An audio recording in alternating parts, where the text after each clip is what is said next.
नमस्कार दोस्तों, स्वागत है आपके अपने चैनल विधि जुचल अकेडमी में। और इस वीडियो में we are going to cover the section 34 to 38 of the Indian evidence act, और जो कि अब आपके हो चुके हैं बीएसए में सेक्शन 28 टू 32 बीएसए।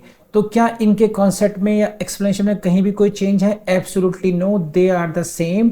बस हाँ, स्लाइटली इन्होंने कुछ चेंजेस किए हैं, वो आप देख लीजिएगा। मीनिंगफुल मतलब कॉस्मेटिक चेंजेस हैं। जैसे आप देखेंगे सेक्शन 37 में they have deleted the words, जो ऑब्सोलीट टर्म्स हो गई हैं हमारे लिए, उनको उन्होंने वहां से डिलीट कर दिया है। बस इतना ही आपने करना है, चेंजेस करने हैं। अदरवाइज एवरीथिंग इज सेम, जैसे पढ़ाया गया है उसी टर्म्स पर, उन्हीं टर्म्स पर आपको, जैसे जहां जहां हाईलाइट किया गया है उसको हाईलाइट करना है, जहां जहां आपको अंडरलाइन बोल्ड करने को कहा गया वैसा कीजिएगा, और जैसे जैसे याद करने को कहा गया आपको उस तरीके से याद करना है। जितना पढ़ाया गया है ना उससे कम करना है ना उससे ज़्यादा करना है। मैं क्या कह रहा हूँ, उससे ज़्यादा भी नहीं करना है। तो without wasting time please adjust the section numbers and try to understand this topic and qualify your exams. Let's start the class.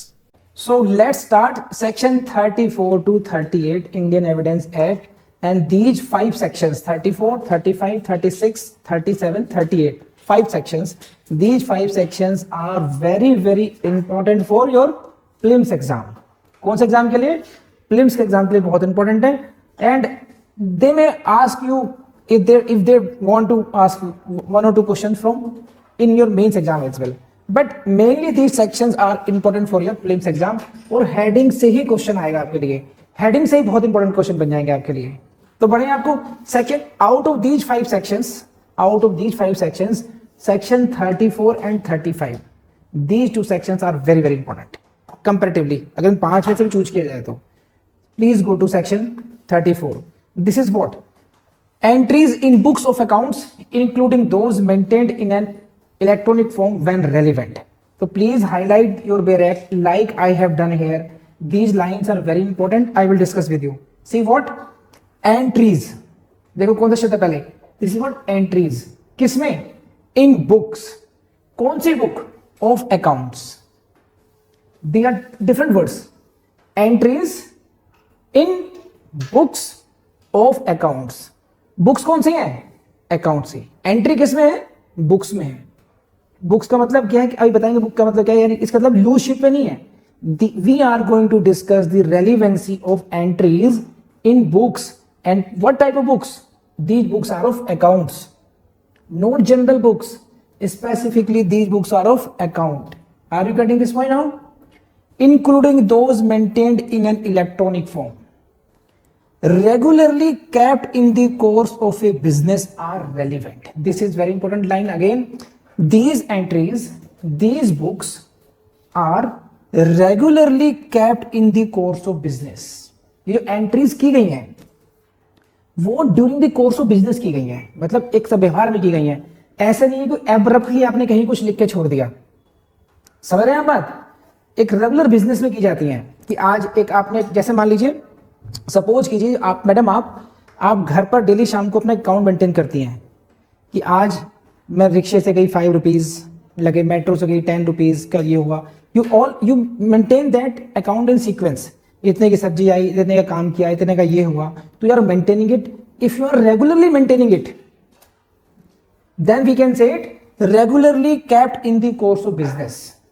समझ रहे हैं आप? जैसे एक टेनेंट है, he maintains his account book कि I transferred this amount to Tushar for the purpose of his tuition fees. This amount I paid to landlord. This payment I made to for service of my car, like this. He is maintaining continuously. So it may be any private person. It may be any public body. What is required is what? These are the entries. We are going to discuss with the entries in books of accounts. You can see this. इसमें देखिए. Section 34 is dealing with what? Relevancy. Relevancy of what? Relevancy of entries. Entries where? In books of accounts. What kind of books?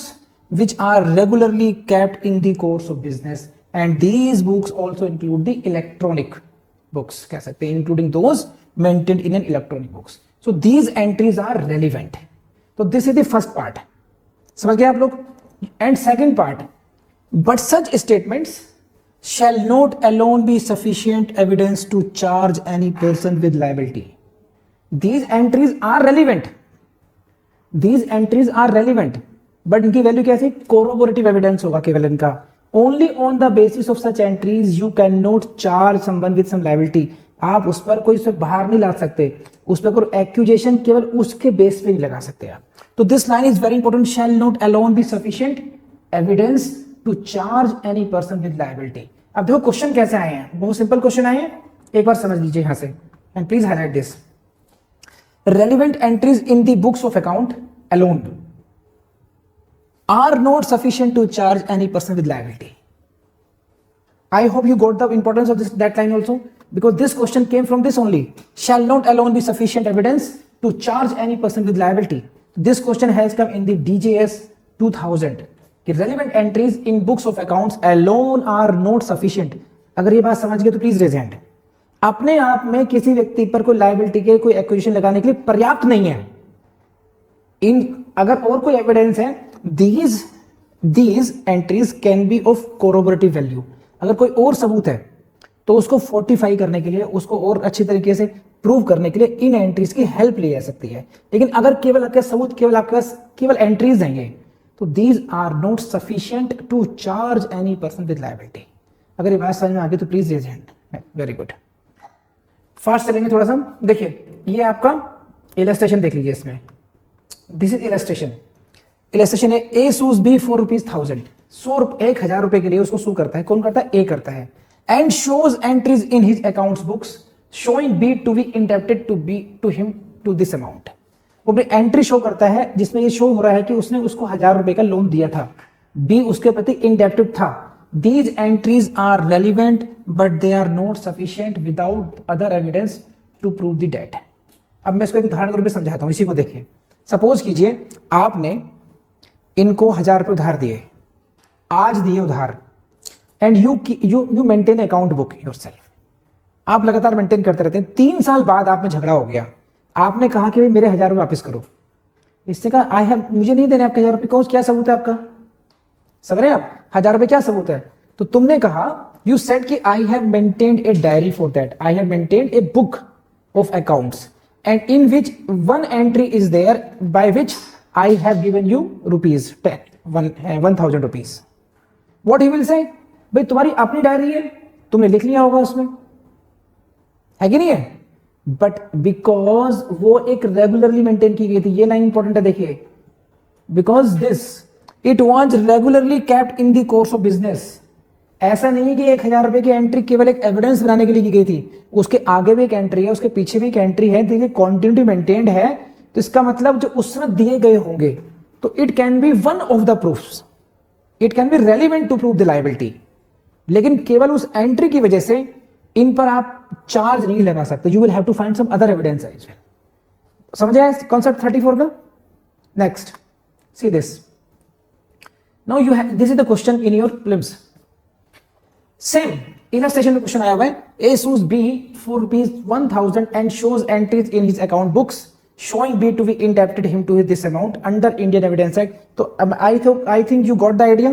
Entire question has come on the basis of illustration 234. इसलिए मैं हमेशा कहता हूं आप लोगों को कि जो इलस्ट्रेशन दिए डायरेक्ट में, उनको तो घोट लीजिए आप पूरी तरीके से.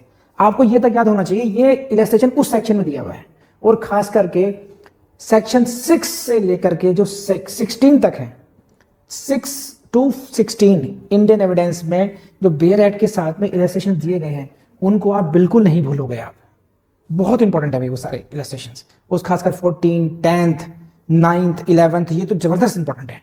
और 8th कंडक्ट वाले. So answer is what? The entries are relevant but are not sufficient without other evidence to prove the debt. हो गया? Next same question again. 100,000 rupees debt illustration पर आया. फिर यह है बिहार जुडिशियल सर्विस में क्वेश्चन आया है. Whether party can prove entries made by itself in a book of account? Answer is yes. Entries in the books of account regularly kept in the course of business are admissible under section 34 irrespective of whether they are themselves create a liability or not. See, these entries are relevant, not because कि वो कोई liability create कर रहे हैं, वो सिर्फ एक fact को प्रूव करने की कोशिश करते हैं कि हाँ इस प्रकार का ट्रांजैक्शन एक हुआ था, उससे कोई लायबिलिटी क्रिएट हो रही है या नहीं हो रही इससे फर्क नहीं पड़ रहा। That is a fact of a transaction जिस regarding which an entry was made. समझे? दिस इज सो मैं आपको दोबारा पढ़ाता हूं, एक बार देख लीजिए 34 दोबारा। ये देखिए, this is section 34। Section 34 is dealing with the relevancy of entries. Entries in what? Entries in books of accounts. ठीक, और वो कैसी है? Those which are regularly kept in the course of business, then these entries are relevant, but such statements यानी कि such entries shall not alone be sufficient evidence to charge any person with liability. कर लेंगे अब कुछ खास की words हैं जो उसको एक्सप्लेन करने की जरूरी है, उनको समझ लीजिए आप एक बार कि बुक्स ऑफ अकाउंट का मतलब क्या, बुक का मतलब क्या है यहाँ पर। ये इंपॉर्टेंट टेक्निकल क्वेश्चन हो सकता है आपके लिए। Book ordinarily means a collection of sheets. What? A collection of sheets of paper और अदर मटेरियल, ब्लैंक, रिटन और printed, whatever. Book is a collection of sheets and these sheets में B of paper और of any other matter also. कपड़े की हो सकती है, बांध के रखा है तो वो, it may be anything, but this is what? Collection of sheets fastened or bound together so as to form a material whole, जिससे लगता है कि हाँ भाई you can treat that as a whole। ऐसे समझिए, लूज शीट आपने 100 कर ली तो you will say what? These are the loose sheets, but if those 100 sheets are bound then you will say it is a book। तो here effort is what? To differentiate between a book and a loose sheets। Loose sheets or scraps of paper cannot be termed as book। तो any entry on loose sheets will not be relevant। Why? For they can easily be detached and replaced। इन्हें book में आप change नहीं कर सकते एक बार को। आप समझे कि नहीं समझे आप? सही है। जैसे एक इलस्ट्रेशन है, where a tenant was maintaining a ledger account in the ordinary course of his business। Who was maintaining this account? A tenant was maintaining, and one of the accounts in it was that of the landlord for rents paid। उनमें से एक account था कि भी हाँ इस महीने का रेंट गया, इस महीने का रेंट गया। Entries of payment in that register were accepted in evidence in spite of the fact that there were blank pages in the ledger book। लेकिन क्योंकि because that was a book maintained होती थी उसमें, वो कुछ blank page है भी इसमें, irrespective of that was taken in evidence। कर लेंगे आप? नेक्स्ट, इसकी एविडेंस की वैल्यू पे समझ लीजिए, ये मैं समझा चुका आपको, इस लाइन को याद कर लीजिएगा बस। Entries even if relevant are only corroborative evidence, and you can see a question in your prelims from this line as well कि एंट्रीज जो है वो किस प्रकार का एविडेंस है, डायरेक्ट एविडेंस है, कोरोबोरेटिव एविडेंस है। These are corroborative evidence. कर लेंगे? And this is what important case law है, एंट्रीज इन बुक। इस पर कौन सा केस है? The Supreme Court has explained the effect of provision of section 34 in case of Chandradhar Goswami. Chandradhar Goswami versus Guwahati Bank Limited. You can be asked the question, to which case this case is related, to which section this case is related, या out of following cases which is related to section 34। तो please don't forget Chandradhar Goswami versus Guwahati Bank limited. कर लेंगे? The original entries alone under section 34 Evidence Act would not be sufficient to charge any person with liability। तो आपको सिर्फ 2-3 बातें ध्यान रखनी है। These are relevant but not sufficient corroborative value है, but question is this only, they should be regularly kept in the ordinary course of business। section 34 कर लेंगे अब आप, नोट्स में दे चुका आप लोगों को। Now come to section 35। Relevancy of entry in public record। These entries are in public record or an electronic record made in the performance of duty। अब पढ़िए क्या है? An entry in any public or other official book। कैसी book है ये? Public or other official book। Public or other official book, register or record or an electronic record stating a fact in issue or relevant fact। तो question सिर्फ ये है, this entry is in what? This entry is in public books. इसको ऐसे देखिए आप, please see this entry is where? This entry is in any public और official book, register और रिकॉर्ड और an electronic record. Earlier entry was in a account book, book of accounts में थी। Here this entry is in any public और official record. जैसे birth और death register maintain होता है, वोटर लिस्ट मेंटेन होती है, ये सारे पब्लिक रिकॉर्ड है। तो this entry is in official record कह सकते हैं, सरकारी दस्तावेज कह सकते हैं आम भाषा में।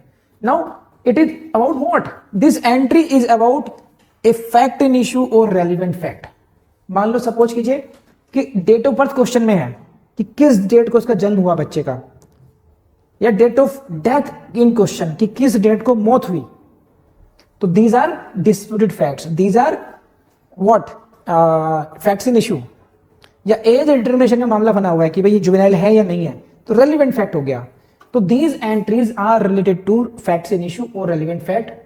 देन नेक्स्ट पॉइंट क्या है? These are in public records but these are made by public servant. These entries should be made by public servant. कब? In the discharge of his official duty. अपने जो उसका सरकारी दायित्व है, ऑफिशियल, उसके निर्वहन में उसने वो एंट्री की हो।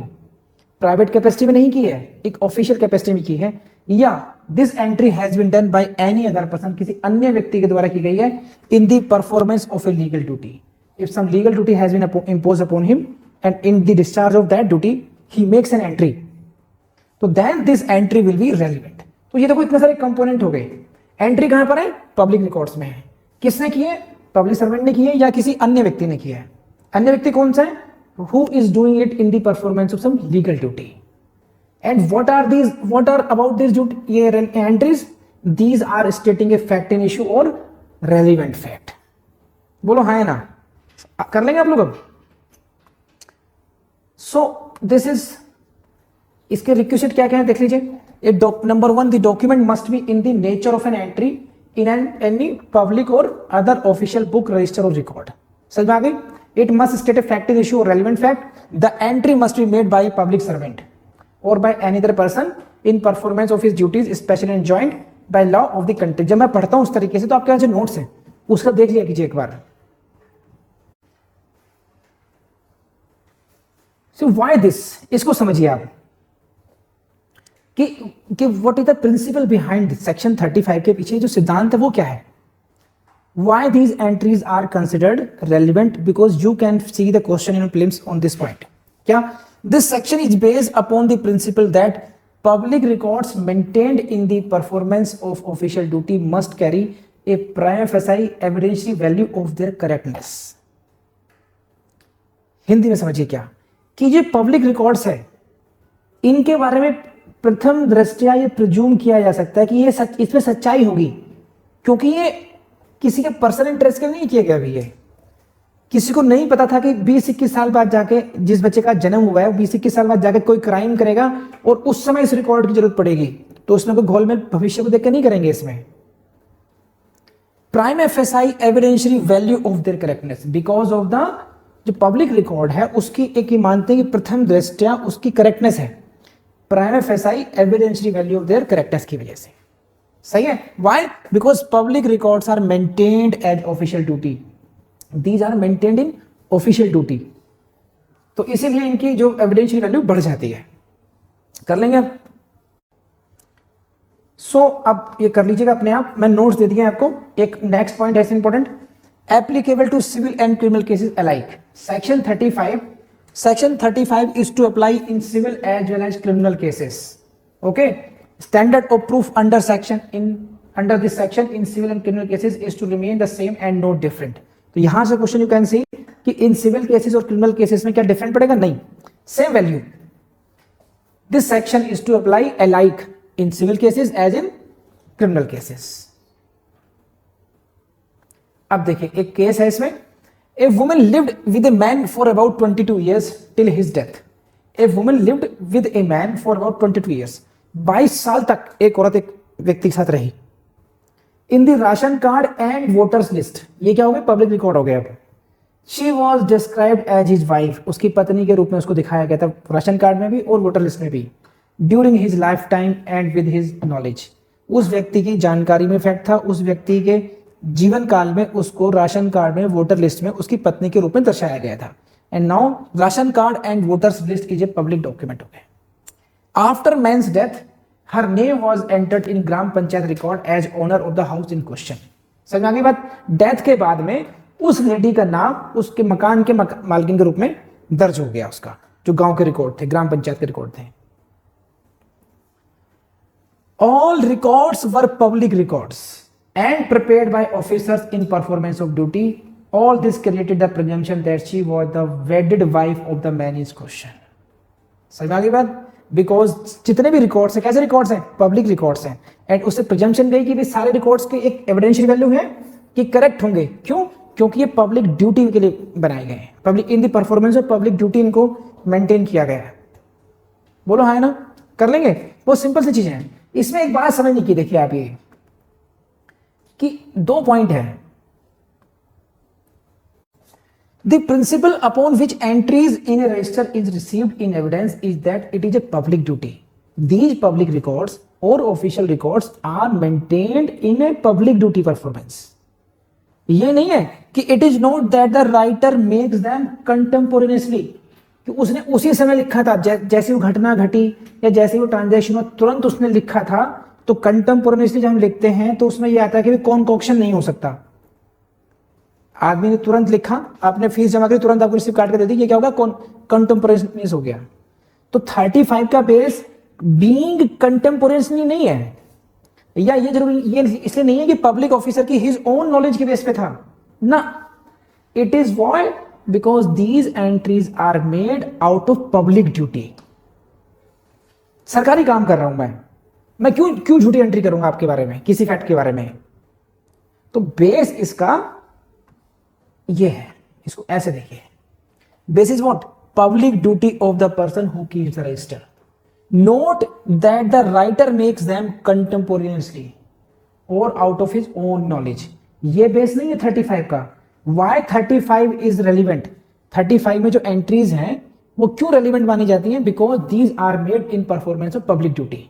लीगल ड्यूटी है उस व्यक्ति की to keep and maintain the register for the benefit और इंफॉर्मेशन ऑफ द पब्लिक। तत्कालिकता से फर्क नहीं पड़ रहा कि तत्काल बनाए गए थे इसलिए थे वो। No, it these documents are prepared out of public duty और you can say legal duty. तो this is all about section 35। I hope, देखिए बहुत इनकी हेडिंग से भी काम चल सकता है, लेकिन मैं फिर भी कोशिश कर रहा हूं कि कोई अगर क्वेश्चन आप पढ़ ही रहे हैं तो कोई क्वेश्चन छूटना नहीं चाहिए हमारा। 36 relevancy of statements in maps, charts और प्लान। इसको इतना ही कर लीजिए, बस हेडिंग से काम चल जाएगा आपका, ज्यादा पढ़ने की जरूरत नहीं है। फिर भी साइड समझ लीजिए कौन से इसमें स्टेटमेंट्स ऑफ फैक्ट्स। चलिए पढ़ा देता हूं, ये क्या है? Statements of facts in issue और relevant facts made in published maps or charts generally offered for sale or in maps or plans made under the authority of the central government or any state government as to the matters usually represented or stated in such maps, charts or plans are themselves are relevant facts। ये होगी direct language. इसको समझिए क्या कि सिर्फ इतना याद रखना है, इन सेक्शन 36 कौन से फैक्ट्स को रेलिवेंट माना गया है। कुछ नहीं करना, आप लोगों को हेडिंग से काम चल सकता है। क्या है? कौन से फैक्ट्स हैं?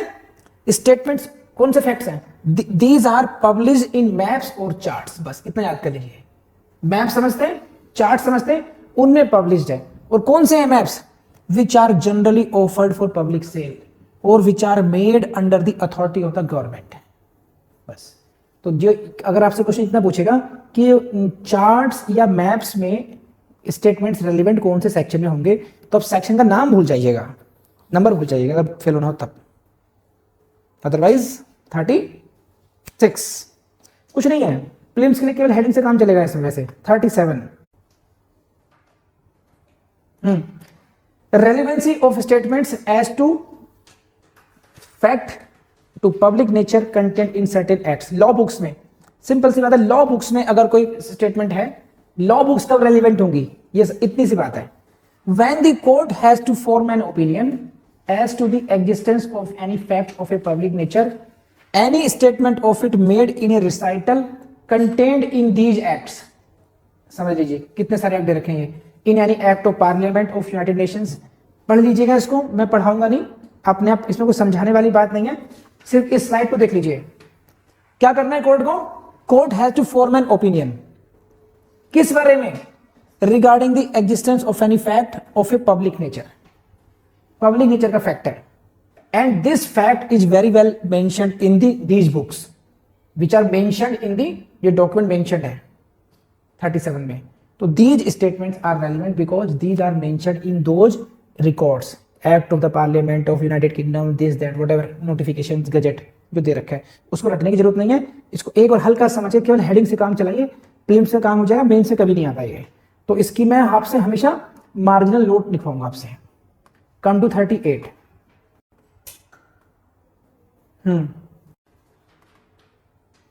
38 relevancy of statements as to any law contained in law books.